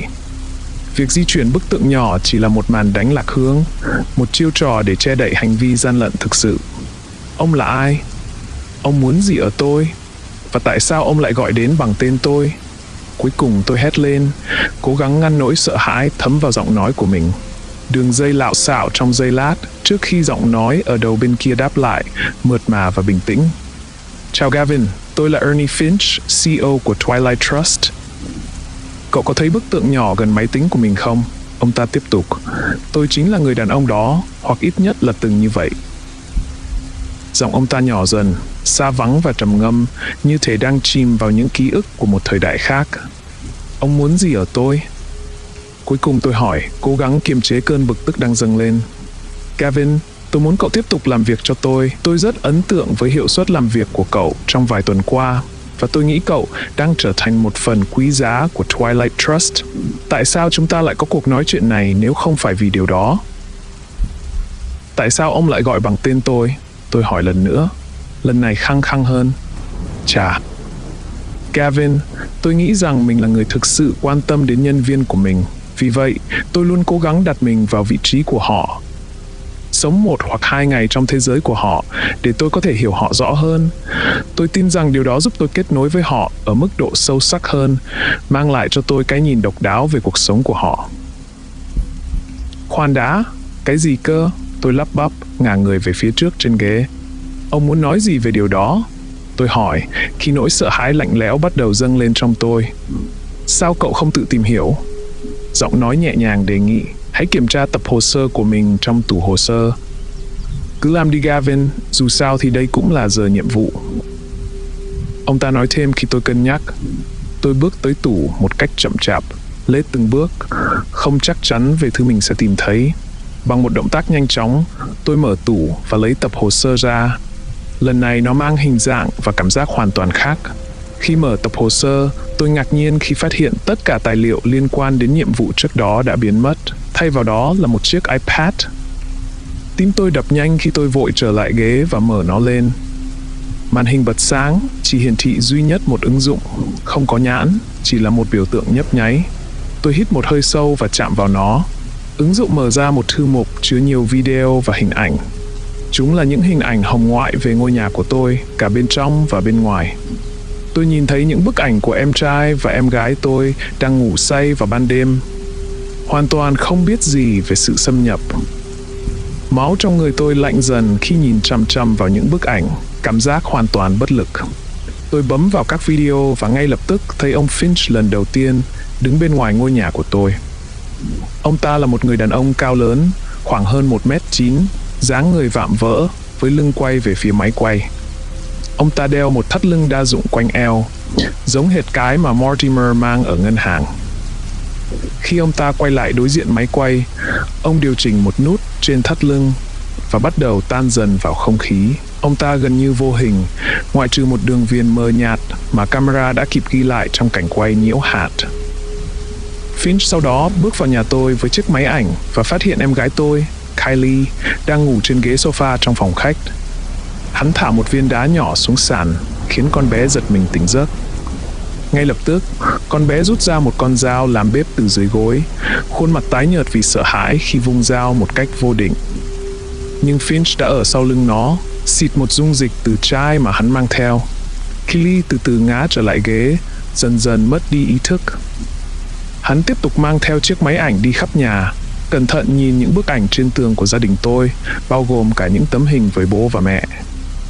Tiếp theo, hắn vào phòng tôi và bắt đầu lục lọi đồ đạc, cuối cùng di chuyển vào phòng tắm. Hắn lấy bàn chải đánh răng của tôi và bắt đầu đánh răng. Rõ ràng là CEO của Twilight Trust không hề biết đến khái niệm về không gian riêng tư hay vệ sinh cá nhân. Sau đó, ông Finch tìm thấy hộp nhật ký mà tôi đã giấu dưới tấm ván sàn trong tủ. Hắn nằm xuống giường của tôi và bắt đầu đọc từng quyển một. Đoạn video tiếp theo cho thấy hắn cúi xuống, lục lọi trong tủ lạnh và từ từ kéo ra các nguyên liệu. Tôi quan sát hắn chuẩn bị bánh mì kẹp trong bếp, trong khi em gái tôi vẫn ngủ say trên ghế sofa gần đó. Hắn gói bánh mì vào túi một cách gọn gàng và đặt chúng trên bàn bếp. Rồi hắn ngồi xuống bên cạnh Keely trên ghế và ngả người ra gối để thư giãn. Tôi há hốc miệng khi nhìn thấy mình bước vào nhà 20 phút sau, đánh thức Keely trong khi ông Finch chỉ ngồi đó, cách chúng tôi vài bước chân. Hắn quan sát từ xa khi tôi di chuyển từ phòng này sang phòng khác, thu xếp cặp sách của bọn trẻ. Ông Finch thậm chí đứng bên cạnh tôi trên bãi cỏ, vẫy tay cùng tôi khi Kevin và Kylie lên xe buýt đến trường. Cuối cùng tôi tắt máy tính bảng. Tôi không cần xem thêm nữa. Tôi đã đủ buồn nôn rồi. Họ đã theo dõi tôi, theo sát mọi hành động của tôi, và giờ đây tất cả đều được phơi bày trước mắt tôi. Giờ thì sao? Tôi hỏi thẳng, cảm thấy cơn giận đang trỗi dậy trong lồng ngực. Đây là cách ông định ép tôi làm việc cho ông à? Bằng cách đe dọa gián tiếp gia đình tôi sao? Đường dây điện thoại chìm trong sự im lặng lạnh lùng trước khi giọng nói của ông Finch quay lại, bình thản và không chút lo lắng. Chà, tôi hy vọng điều đó sẽ không đến mức đó, Gavin. Không phải là cậu không có cách để thoát khỏi đây. Điều kiện có hơi khó tuân theo không? Có thể. Có chút mưu mẹo ở đây và đó không? Cũng có. Nhưng cậu vẫn có thể rời khỏi đây toàn vẹn, Gavin. Cậu đã thấy điều đó ngay ngày đầu tiên gia nhập, khi bà Malone giành được sự tự do của mình. Cậu nhớ chứ? Vậy điều gì khiến cậu nghĩ rằng mình không thể làm được điều tương tự? Ông Finch hỏi một cách thản nhiên. Cái giá là gì, ông Finch? Ông muốn tôi đánh đổi tuổi trẻ của mình cho nơi này sao? Tôi hỏi, đầy mệt mỏi. Chỉ một chút thôi, nhưng chúng tôi lấy bao nhiêu hoàn toàn tùy thuộc vào cậu. Finch chen vào, cố gắng tỏ ra hợp lý. Giọng tôi yếu dần khi tôi cúi đầu xuống, cảm thấy vai mình trùng xuống trong sự cam chịu. Không có lối thoát rõ ràng. Cuối cùng tôi ngước lên và hỏi, tất cả chuyện này là gì, ông Finch? Ông thực sự đang cố đạt được điều gì? À, Gavin, tôi rất vui vì cậu đã hỏi. Nhưng trước tiên hãy tạm rẽ sang câu chuyện cá nhân của tôi trước khi quay lại trả lời câu hỏi của cậu. Tin tôi đi, nghe tôi kể sẽ có lợi cho cậu về lâu dài. Khi hắn nói, mắt tôi nhìn vào chiếc đồng hồ đếm ngược trên màn hình, còn chưa đến 7 phút. Tôi rùng mình, tự hỏi điều gì đang chờ đợi tôi khi thời gian trôi đi. Cậu biết không, Gavin, ở một kiếp khác, tôi từng điều hành một sòng bạc phát đạt ở Vegas. Điều này đã giúp tôi trở thành một người đàn ông rất giàu có. Một khía cạnh quan trọng dẫn đến thành công của tôi khiến tôi khác biệt so với đối thủ là hiểu rõ tâm lý con người. Ông Finch tiếp tục, giọng điệu pha trộn giữa sự tự hào và hoài niệm. Tôi biết cách khai thác những khát khao sâu thẳm nhất, nỗi sợ hãi và động lực của họ, trong khi những người khác tập trung vào bề nổi, ánh đèn hào nhoáng và phần thưởng lớn. Tôi đã phát minh ra những phương pháp khiến khách hàng ở lại lâu hơn tại sòng bạc. Cảm giác như họ đang có một kỳ nghỉ bất tận. Từ việc thay đổi cấu trúc sàn chơi đến việc phát tán pheromone và các hương thơm kỳ lạ vào không gian, tôi tiên phong trong những kỹ thuật mà giờ đây đã trở thành tiêu chuẩn trong ngành. Tôi đã mang cùng mức độ tinh thông đó đến Twilight Trust. Tôi nghiên cứu từng nhân viên một cách tỉ mỉ, điều gì thúc đẩy họ, điều gì khiến họ lo lắng, và làm thế nào tôi có thể tác động đến hành động và cảm xúc của họ. Cậu nghĩ tại sao tôi lại chấp nhận những người như ông Fox? Ông chấp nhận ông ta sao? Tôi đáp lại trong sự hoài nghi. Tất nhiên, một người như hắn là một gã ngốc hữu dụng để có bên cạnh. Hắn tin rằng hành động của mình thực sự giúp ích cho mọi người, mà điều đó không hoàn toàn sai. Một số người thực sự thức tỉnh và xoay chuyển tình thế. Tuy nhiên, đa số chỉ chìm sâu hơn vào hỗn loạn vì họ không sẵn sàng đối mặt với sự thật ngay lập tức. Giọng điệu của ông Finch đột ngột thay đổi, trở nên nghiêm trọng và chiêm nghiệm. Cậu biết đấy, Gavin, mọi thứ trong cuộc sống của tôi khi là ông chủ sòng bạc đều rất suôn sẻ. Cho đến một ngày, một người phụ nữ điên rồ bắn chết tôi chỉ vì tôi đã đánh gãy chân bạn trai của cô ta vì đếm bài trong sòng bài của tôi. Những gì xảy ra sau đó không đẹp chút nào. Tôi lang thang dưới dạng một linh hồn trong nhiều năm, lạc lối, tức giận và cay đắng, cho đến khi tôi gặp một người không xa nơi này. Cậu đoán thử xem là ai? Hắn hỏi, dừng lại để tạo sự căng thẳng trước khi tiếp tục. Chính là Mortimer của chúng ta. Ông Finch tự trả lời, không chờ câu trả lời của tôi. Mortimer là nạn nhân vô tình của một thí nghiệm bí mật thất bại vào đầu những năm 30. Chính phủ đã tịch thu thiết bị người ngoài hành tinh chôn sâu dưới các hẻm núi, có khả năng chuyển đổi năng lượng sống giữa các môi trường khác nhau. Nhưng hồi đó, chúng tôi chưa có công nghệ để khai thác đúng cách. Vì vậy, khi tôi nghe về sự tồn tại của công nghệ này, nó đã khơi dậy một ngọn lửa trong tôi không thể dập tắt. Tôi đã cống hiến mọi nỗ lực để khám phá thêm về nó. Cậu biết đấy, Gavin, một trong những lợi ích của việc ở dạng linh hồn là sự tự do mà nó mang lại. Tôi có thể đi bất cứ đâu, kể cả đi vào những cơ sở chính phủ được bảo mật nhất mà không ai nhận ra. Tôi có thể gây ra nỗi ám ảnh và làm phiền những người liên quan đến công nghệ này trong nhiều ngày hoặc nhiều tuần, cho đến khi cuối cùng họ dẫn tôi đến đó. Cuối cùng, tôi thậm chí đã thuyết phục được phòng khoa học siêu nhiên phê duyệt lại dự án. Chúng tôi đã tập hợp một số bộ óc giỏi nhất trên thế giới, mỗi người đều là một thiên tài trong lĩnh vực của mình. Phải mất 3 thập kỷ để thấy kết quả, nhưng điều đó rất xứng đáng. Cậu không nghĩ vậy sao?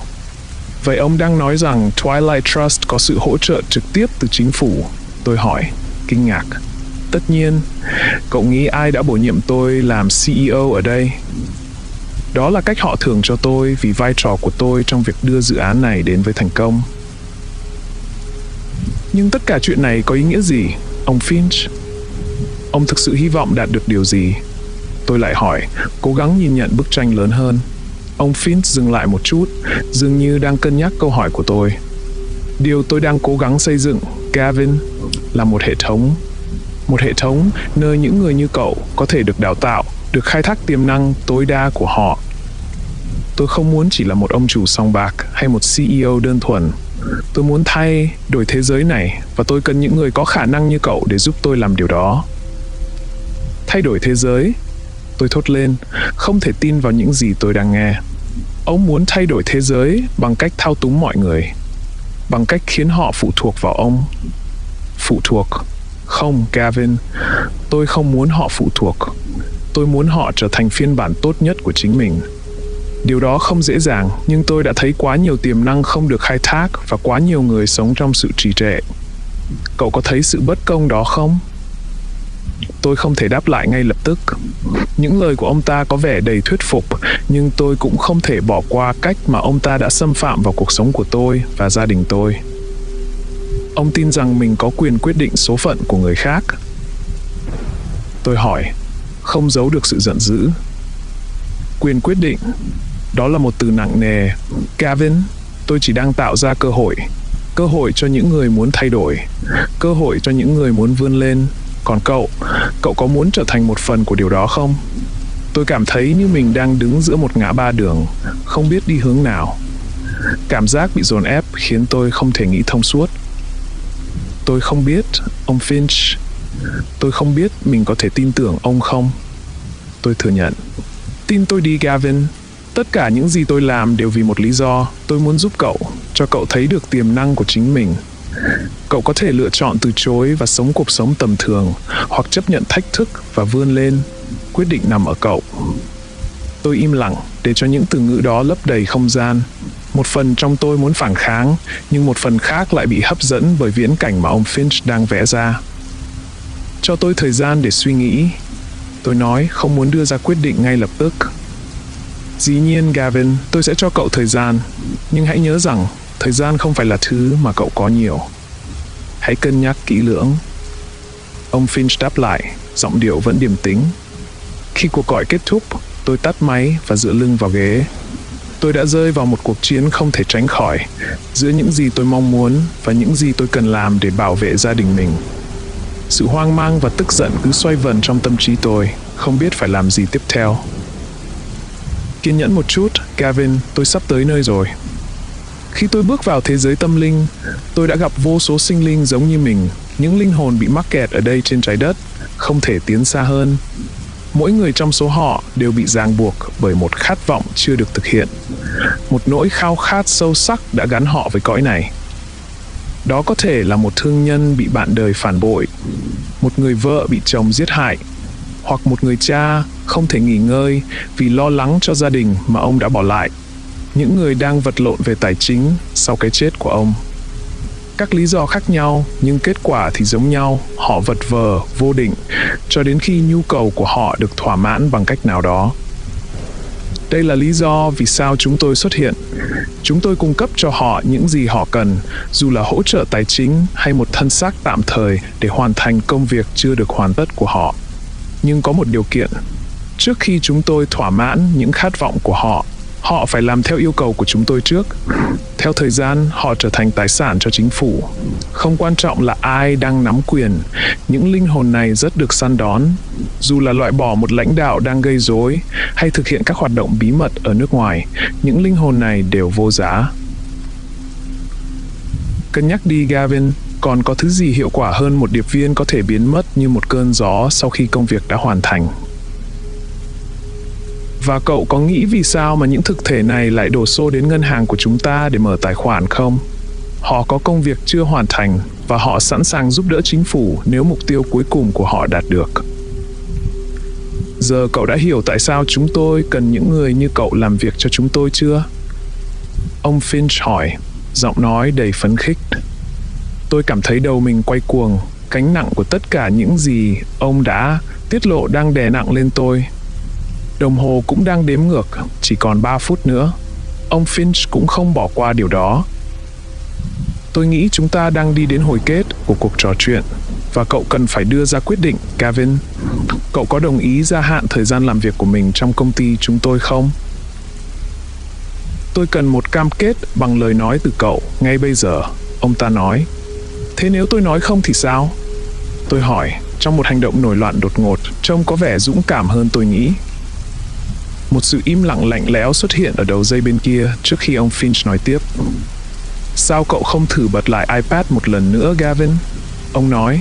Giờ đây, giọng điệu của ông có vẻ nghiêm túc. Tôi loay hoay mở nó lên. Biểu tượng trước đó chứa các bức ảnh và video đã biến mất. Thay vào đó là một biểu tượng mới, dường như là một buổi phát trực tiếp. Tôi nhấp vào nó ngay cả khi cảm thấy dạ dày mình thắt lại. Màn hình sáng lên, cho thấy ông Finch đang ngồi trên một chiếc ghế sofa trong phòng của em gái tôi, Kylie.